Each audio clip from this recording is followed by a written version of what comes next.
right, my friends, welcome back to Anti-War Radio on Radio Chaos 95.9 FM in Austin, Texas. And introducing Chuck Peña. He is the author of a book called Winning the Unwar, and is a senior fellow at the Independent Institute and the Coalition for a Realistic Foreign Policy. He's a senior fellow with the George Washington University Homeland Security Policy Institute, and he's an analyst for MSNBC. You can find many of his writings at antiwar.com/Peña, P-E-N-A. Welcome to the show, Chuck. Thank you very much. It's good to have you on here. I was very interested in your most recent article about the Fort Dix Six and their relationship with America's mayor's arguments about terrorism. So I guess if I could get you to just basically give us a short retelling of the headline, what happened here at Fort Dix in New Jersey. There was a terrorist plot.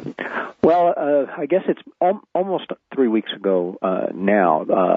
A plot was uncovered that six men in New Jersey allegedly were going to attack Fort Dix, which is an army base, and a whole lot was made of it on the news when the news broke. I remember even seeing it as the news broke, and you would have thought that we had uncovered the next 9/11 plot based on the rhetoric coming from various officials. But what it amounted to was that these 6 men were supposedly, going to gather up a whole bunch of fully automatic weapons and try to storm Fort Dix, which, quite frankly, if that's the extent of the terrorist threat to the United States, it's a pretty dumb terrorist plot for 6 guys to try and storm an army base, and not just any army base, a training base.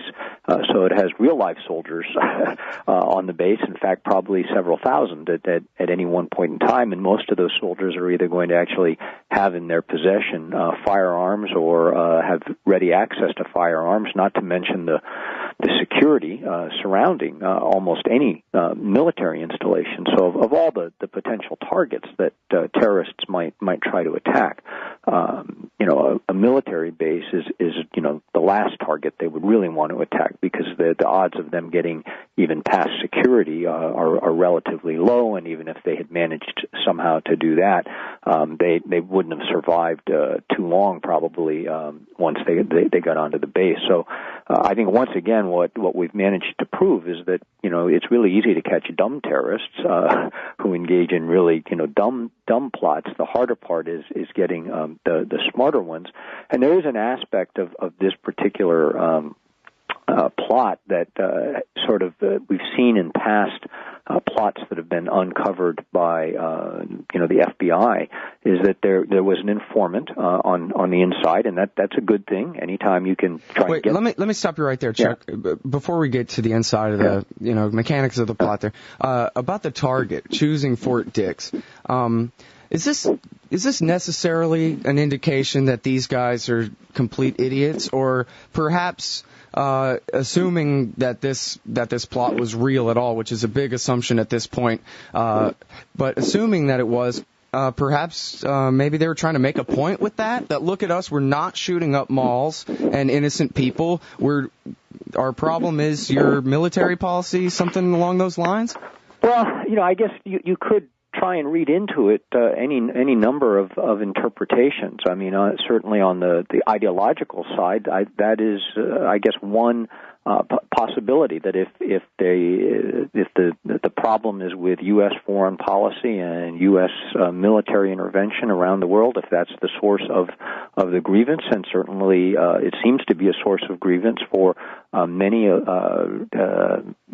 Islamic extremists, then attacking a military base may be one way of making that point. Certainly, Al-Qaeda has, in the past, overseas anyway, attacked military installations, and other terrorist groups have tried to attack military installations. The barracks in Lebanon being one of those cases.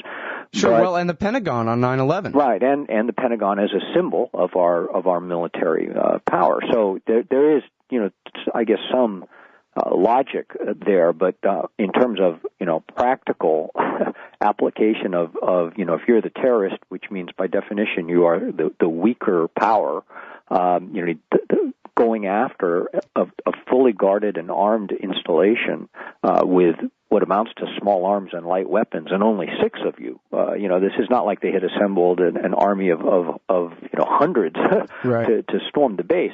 I mean, from a practical operational standpoint, it's a pretty dumb idea. I mean, if they really wanted to kill a lot of people, assuming that was the goal of the operation, there are a whole lot of other better targets to go after, shopping malls, schools, any number of, unarmed, unguarded civilian targets. Well, see, I kind of think that's always been sort of a misnomer, that the terrorist point has always been to cause the most number of casualties. Obviously, knocking down 2 towers full of people is a lot of casualties. But if they had been simply going for casualties, they could have crashed all 4 planes into the Hoover Dam or something and killed a lot more people. It seems like it's always symbolism. Well, I mean, we assume that there is symbolism involved with many of these attacks. But I mean, if you look at the attacks in Iraq that are going on, for example, the ones that are attributed to Al-Qaeda or Al-Qaeda affiliated organizations, they're pretty random, and they're going after civilian targets as well as military targets. Right. So without being inside the loop of their command and control and their decision making, which we're not really, it's hard to know what their real motivations were, and if they were specifically, in the case of Fort Dix, whether they were specifically trying to exclude a civilian target because they were trying to make a point about going after a military target, or whether these guys just got it into their heads that because Fort Dix was near enough that they wanted to go after a military target. There's also if they were able to be successful, although it's hard to see how they would have been in this case, but a successful attack, a well-planned and well-thought-out successful attack against a military installation would make a big point about being able to breach security at a place that is much more secure than an unguarded civilian target. And so there's that aspect to it, but you would need to come up with a much better plan than the one these guys came up with. Right, which begs the whole question of whether this is all just FBI make-believe anyway. Right, I mean, that's the other part of this. Apparently there was an informant who had, infiltrated this group, and there's a sting-like aspect to what at least we're hearing about this, that, maybe the idea got planted to do this, and certainly the means for carrying out the attack, selling fully automatic weapons. There's this sting aspect to it, as though the FBI was maybe trying to get them to do something rather than these guys thinking of it all on their own. We've seen this in the past with other sting operations the FBI has run. The one where an illegal arms dealer was arrested for wanting to sell surface-to-air missiles to FBI agents posing as terrorists. And these missiles could have taken down an airliner, but there was a certain quality of that. This guy was talked into selling it rather than he was interested in helping out a terrorist cause. So I'm sure we'll learn a lot more as this case winds its way, through the judicial system. But there have been a lot of people who have raised some skepticism about, just how real the plot was. Yeah, it seems like, despite, as you say, the way it came across on TV, like it was another 9/11 plot type thing, really in print, the very first articles about it were pretty detailed about how involved the FBI informant was, and really made it look like he was the center of this thing. Well, and that's what's raising a lot of eyebrows and questions is, was the informant, sort of the instigator of all of this, in which case these other guys are just a bunch of dupes, right? And, quite frankly. So again, we'll hopefully learn more as this goes through the judicial system. But I think we ought to look at this. One, with a sigh of relief that if it was a real plot and if these men did intend to kill people, regardless of whether we're talking civilians and soldiers, that if it was a real plot, it was stopped before they could kill anyone, but we ought to also be at least a little bit skeptical until we learn all the details. Mm-hmm. Well, if I can help with maybe helping that little bit of skepticism into a lot bit, a giant, I'm thinking some kind of basket or container that you'd have to carry on your shoulders because it's so full of these lies. The Lodi case where they paid this guy hundreds of thousands of dollars to put words in this kid's mouth. The Miami guys who supposedly were going to blow up the Sears Tower, but they needed their FBI informant to buy them shoes so they could get to Chicago. The Brooklyn, the kid who was supposedly was going to set off a bomb in the subway station in Brooklyn, who was completely entrapped. The guys in Detroit who were convicted and then set free by the judge because they were entrapped and framed up. The guys in Virginia who pled guilty because they were told if they didn't plead guilty, they'd be turned over to the Navy to be tortured. And so they pled guilty. They were conspiring to play paintball guns in the woods. You had the Lackawanna Six who also were told that they would be turned over to Donald Rumsfeld to be tortured if they didn't plead guilty. I don't think there's been a single terrorism case in this country since September 11th that wasn't complete lies from beginning to end. Well, certainly, many of them that we've seen in the news that we know about, because not everything clearly makes the news. There's a lot of questions about the validity and veracity of the charges being brought against the individuals. And in fact, most of the people who have been charged with actual terrorism, real life, plotting to commit an act of terrorism, to the extent that they've been found guilty of anything, they have been found guilty of lesser charges unrelated to terrorism. So, it does certainly. I think the track record of the government is not that good. When it comes to actually uncovering terrorist plots and catching people who represent real terrorist threats to the United States. Yeah, it seems like, they only have so many counterterrorism guys in the FBI. They really ought to be focused on actual terrorists instead of just provoking and making terrorist groups where they didn't exist before. Well, this does raise the question of sort of bureaucratic behavior here on the part of the FBI. Are they because the FBI has been, I think, rightly criticized of its past performance in terms of counterterrorism? Has the bureaucracy unleashed itself to become successful by prosecuting or catching people and then trying to prosecute people who have been more the targets of sting operations rather than really being real live terrorist threats as a way to make the FBI look like it's paying attention to the problem. Mm-hmm. Okay, now, just for the sake of argument, let's pretend that there's actually something credible about this case. Does it prove Rudy Giuliani's point, as he maintained in the last couple of weeks, that we can't leave Iraq because of this terrorist plot in New Jersey? Well, the former mayor of New York and someone who's running to potentially be a presidential candidate, you would think that the people on his campaign would do their homework and inform Rudy Giuliani about the facts surrounding the so-called Fort Dick 6, so that he wouldn't make a major faux pas during the Republican presidential debates, and then even repeat it as he did interviews with the various television networks afterwards. The reality is that that these guys, again, assuming that they are real threats to America, they've been in this country a long time. In fact, 3 of them since they were children, less than 10 years old, and for more than 20 years. So hardly, people who, because we're not fighting, because we're fighting in Iraq, that wouldn't follow us here to the United States. I mean, these guys are not here as a result of the Iraq War. They've been here quite a while. So even if we weren't in Iraq, if you believe the rhetoric that we're fighting them there so that they can't come here, even if we weren't there, these guys would still be here. So they hardly proves Rudy Giuliani's point. In fact, quite frankly, discredits exactly what he said. Also, it shows that, who busted these guys? Police, not soldiers.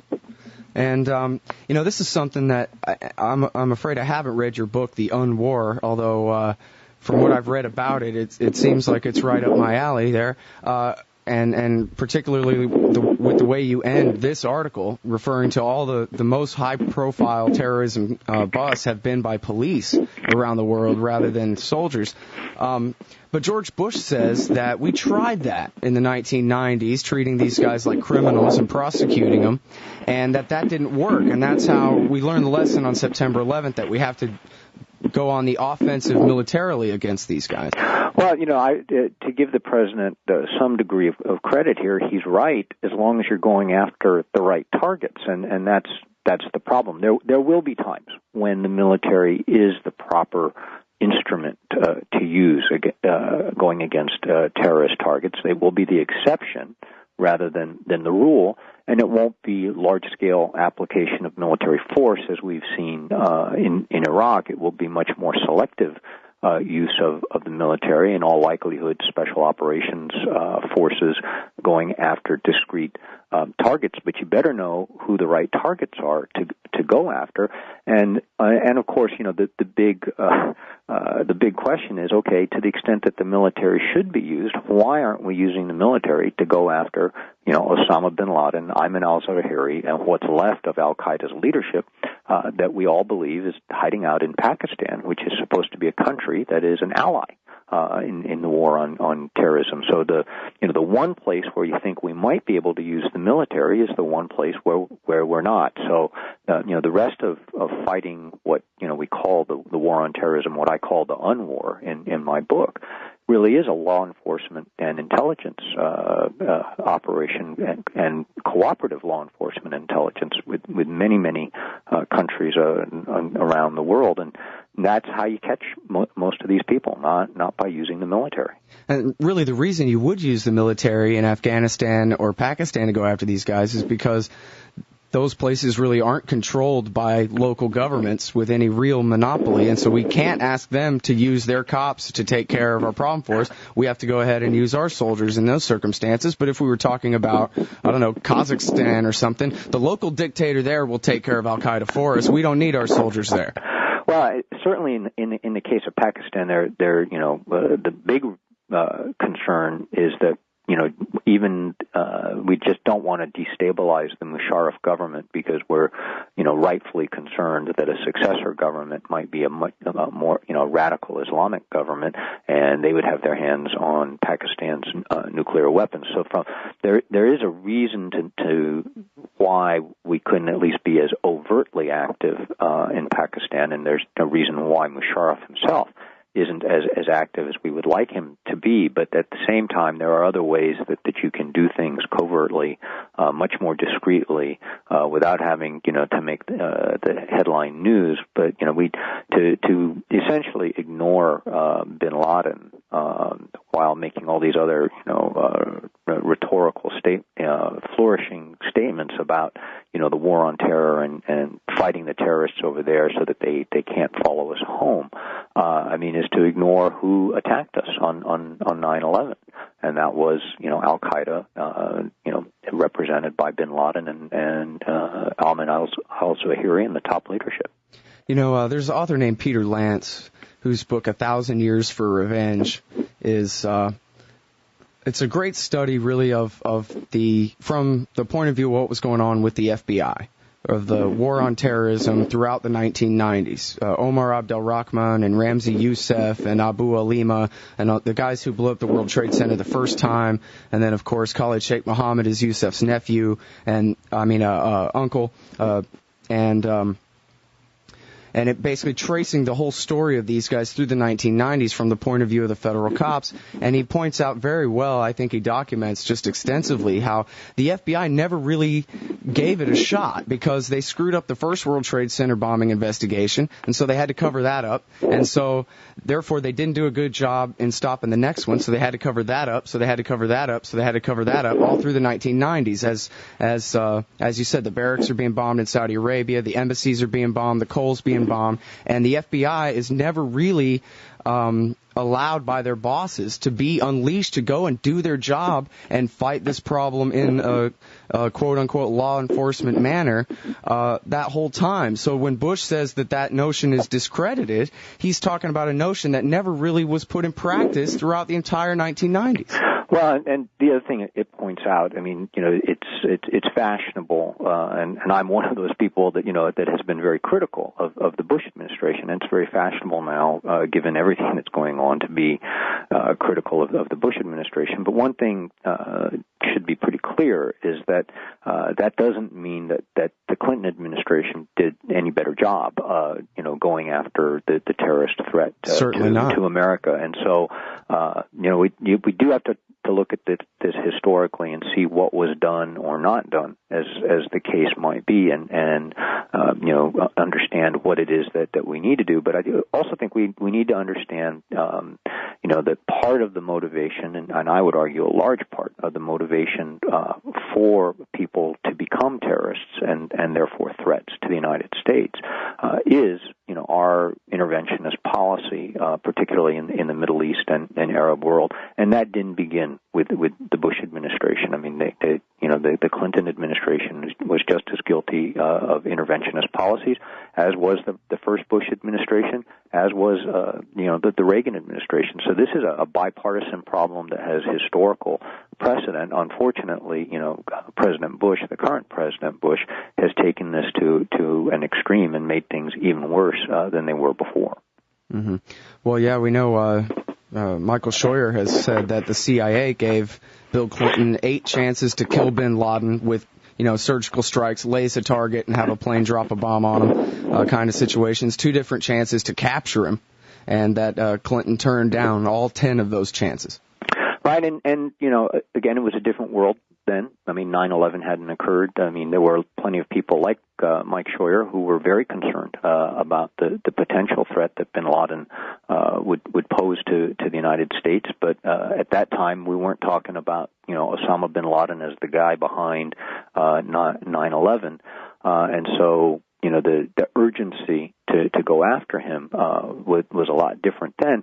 And we can all wish that we would have done something about it, and I write about it in my book about how different the world might be had we taken advantage of one of those opportunities that Mike Scheuer talks about to take out bin Laden. The reality is we didn't, but now the question is, post 9/11, why is it that we are not, going after bin Laden with the same kind of zeal that the administration decided to go after, Saddam Hussein? I mean, one guy was, behind the 9/11 attacks against the United States. The other guy was just somebody that, we didn't really like, but not a threat to us. And so why so much zeal to take out a dictator in Iraq who wasn't a threat to the United States and had nothing to do with 9/11, and why aren't we pursuing bin Laden, with the same kind of vigor? Right. And again, the Bush administration and the Clinton administration, just perfect mirrors of each other, both of them refusing to go after the enemies they've created in any meaningful way, and also both of them continuing the interventionist policy that gives us this problem in the first place. I think it's worthy of noting that bin Laden's original fatwa came out the same year that Bill Clinton was reelected in this country. And unfortunately, Scott, as we look forward, I mean, because we can always look in the past, and it's easy to point to where the blame lies when you look backwards, and certainly that needs to be done. But as we look forward and we look at who the 2008 presidential candidates are likely to be, or who we think they might be, it doesn't get any better. On both sides of the aisle, either Republican or Democratic.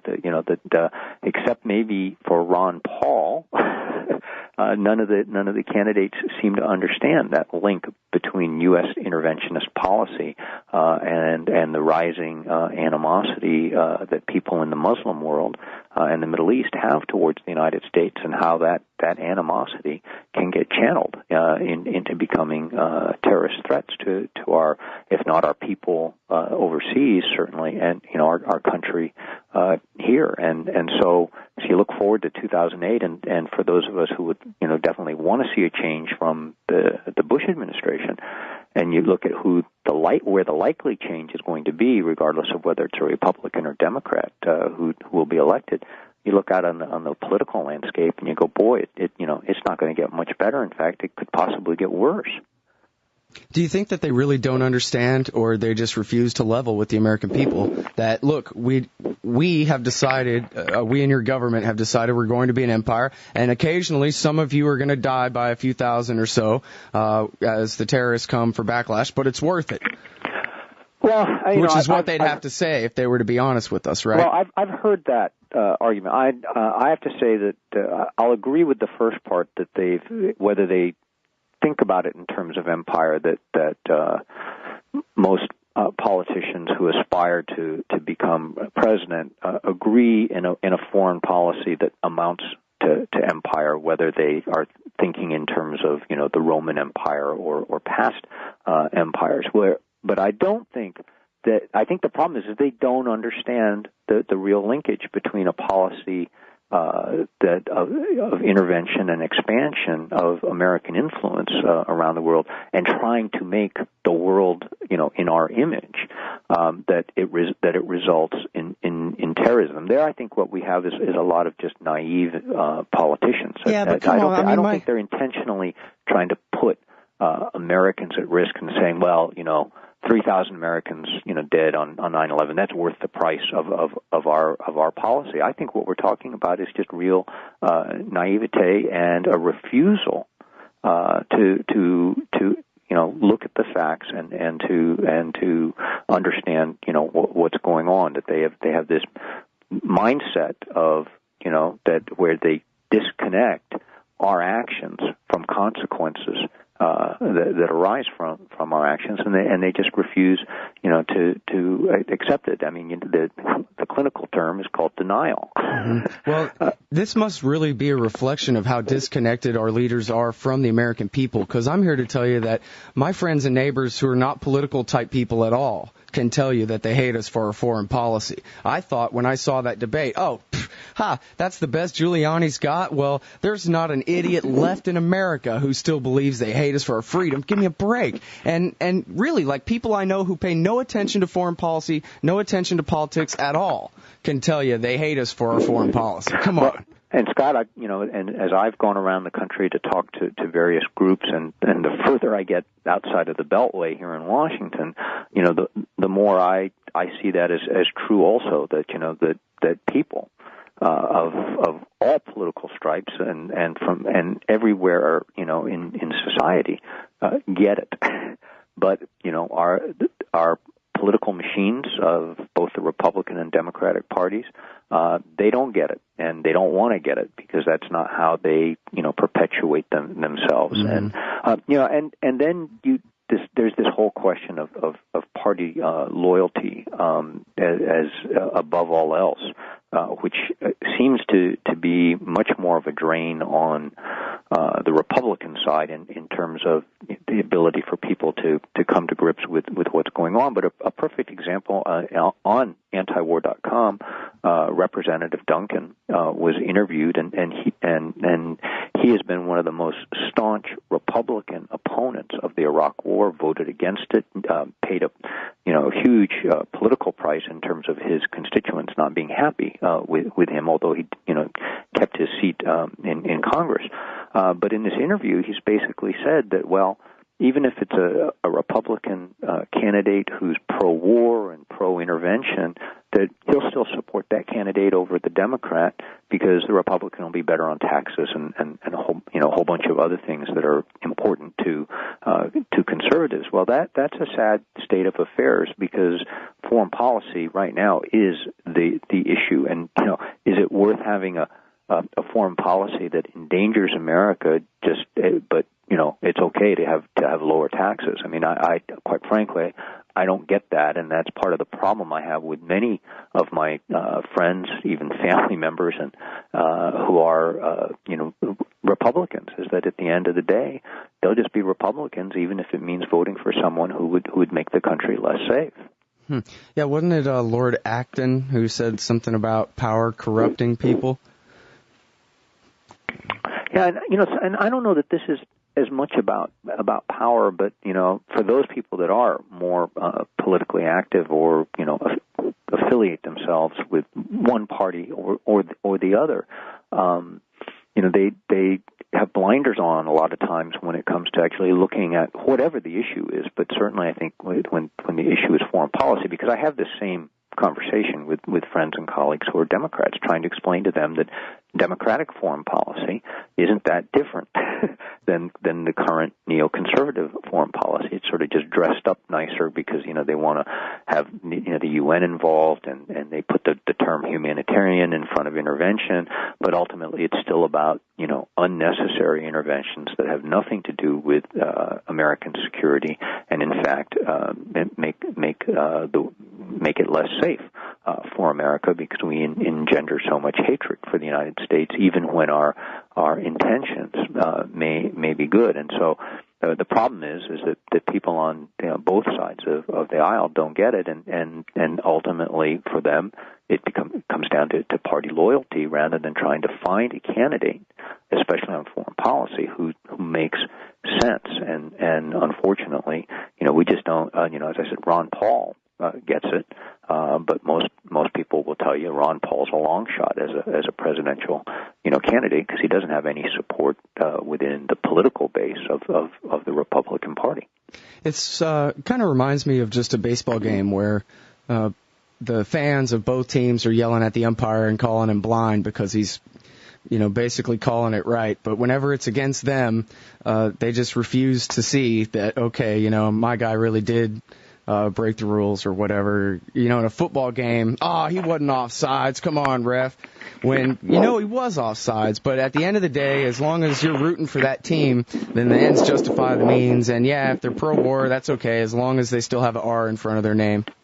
Or the D, as right. the case might be. I mean, but the problem is, this is not a football game. Okay? It is one thing to be loyal to your school or your hometown or whatever for sports. I mean, we're talking about people's lives here, and we're talking about the lives of American soldiers overseas, deployed in Iraq or elsewhere. We're talking about the lives of Americans who may be living or vacationing or traveling overseas, and we're talking about the lives of Americans here. I mean, and loyalty, party loyalty, should not be placed above that. I mean, we should be looking and demanding candidates who are serious about foreign policy and trying to put in place foreign policies that would make us safer and not perpetuate the foreign policy that we've had for since the end of the Cold War, and certainly during the Cold War, and interventionist foreign policy. But it's and as you say, what the hard part is that that does resonate with most Americans, but it doesn't resonate with the political elites and the people running the political parties. Mm-hmm. If we could have a do-over, and you could have had George Bush Sr.'s spot at the end of the Cold War, calling those shots, would you have refused to intervene in Iraq? Well, I mean, that would be the biggest do-over that would have made the biggest difference, I think, to where we are today. I mean, it doesn't mean that 9/11 would not have happened, because we can never know what would have happened if we hadn't engaged in certain actions. And certainly, the Clinton administration, even if the Bush administration, the first Bush administration, didn't intervene in Iraq, the Clinton administration certainly decided to engage in a lot of interventions, and who knows, how many of those have spurred on people to decide that they would want to become terrorists against the United States. But the first Iraq War, again, a war that was not necessary for U.S. security, and certainly one of the things that happened after that war was that we ended up deploying troops in Saudi Arabia, and that became one of the main grievances of Osama bin Laden.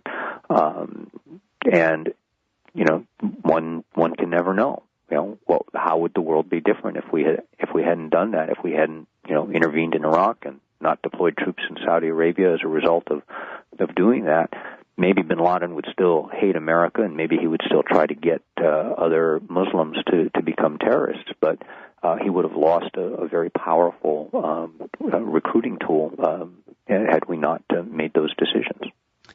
I can sort of even imagine, really, I can visualize and see the alternate world where at the end of the Cold War, America said, oh, Soviet Union's gone? Okay, fine. Disbanded NATO, brought all our troops home, and decided to free up our economy as good as we possibly could, kick all the arms manufacturers off welfare, and lead the world by example and show them, and tell them, hey, okay, Cold War, sorry about all the violence and everything, but had to contain communism. But now that that's over, we really could have gone an entirely different direction at the end of the Cold War than the one that we've gone. Well, we missed a huge opportunity to let the world return to a more normal state, but instead there were many people and other forces at play that wanted America to be the world's superpower and to literally run the world and reshape the world. And many people who believed that because we no longer had an opponent in the Soviet Union, that we were free to do that there were no risks involved, because now we weren't worried about the possibility of nuclear annihilation if we didn't have a Soviet Union to contend with. But and we should have instead put foreign policy on hold or on pause and said, hey, how should we rethink foreign policy and what makes the most sense? Why do we need NATO if there is no longer a Soviet Union, and why do we have to have U.S. forces deployed around the globe to contain what? But we missed a great opportunity to do that, and 9/11 should have been a wake-up call to re-examine foreign policy. Instead, it became, a rallying cry for the Bush administration to engage in even more interventionist foreign policy, unnecessary, foreign policy, embodied in the Iraq War. Right. Yeah, it didn't wake the people of America up. It knocked us all out, put us all right back to sleep. Right. Well, but now, the Iraq War.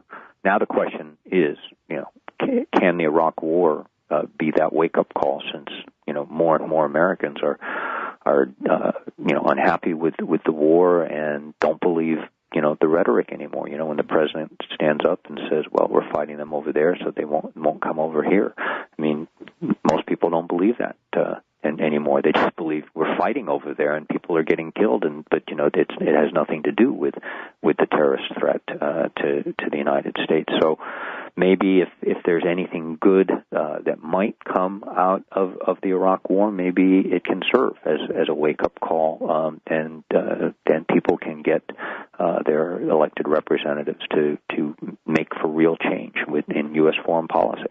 Well, I have two headlines here for you right along those lines. One, May, worst month for U.S. troops in Iraq since 2004. And the second, Tennessee Republican calls for end to intervention, an interview with Representative Jimmy Duncan. So, well, there you go, everybody. Ring, ding, ding, ding, ding, wake up. There's your alarm clock. Well, hopefully more and more people will. And what I've always tell people, Scott, when I, talk to them around the country is that they can't be silent about this. They have to talk, let their elected representatives, know exactly how they feel and why they feel that way and what they want to see changed, because, most people don't get a chance to come to Washington or don't know how Washington works. But I can tell you this, and is that if they don't hear from their constituents, they think what they're doing is okay. And politicians are funny creatures. If they think they might lose their jobs because people might not vote for them, they'll pay attention. So if enough people start telling politicians, this is not how we want America to conduct itself around the world, I think then and only then will they begin to begin to listen and pay attention and possibly change a course of action.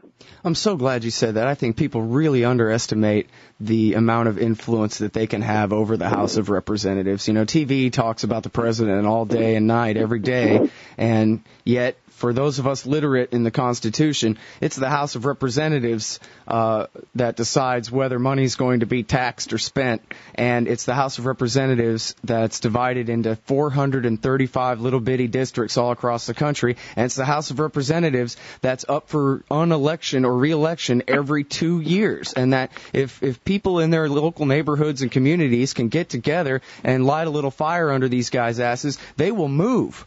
Well, and that's what it's going to take. But until that happens, if people are just unhappy but silent, or unhappy but willing to place party loyalty, whichever party that happens to be, above the issue of American foreign policy, then we will continue to do what we're doing, and we'll go down the same paths that we're on now, and it won't matter whether it's Democrats or Republicans in control. Chuck Peña from the Independent Institute, the Coalition for Realistic Foreign Policy, antiwar.com, and he's the author of Winning the Unwar. Thanks very much for your time today, Chuck. Appreciate it. You're welcome. Thank you.